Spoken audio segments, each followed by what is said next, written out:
ஆடியா?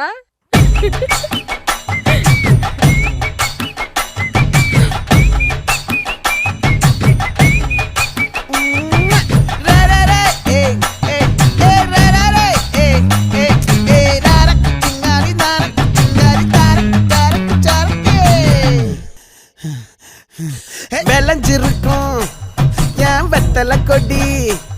அட வளைஞ்சிருக்கும் ஒரு சன்னல் வெடி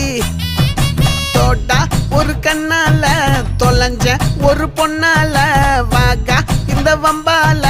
வல விரிச்சிட வந்தாளே பார்த்து வளைச்ச தேக்கு ஓம் பட்ட உடம்பு சோக்கு என்ன குத்தும் குறும்பு மூக்கு கொஞ்சம் ஓய்வை கொடுத்து தாக்கு என்னடி சித்திரமே இங்க நீ பத்திரமே சொல்லுடி கட்டளை எத்தனை நான் செய்வேனே அன்புல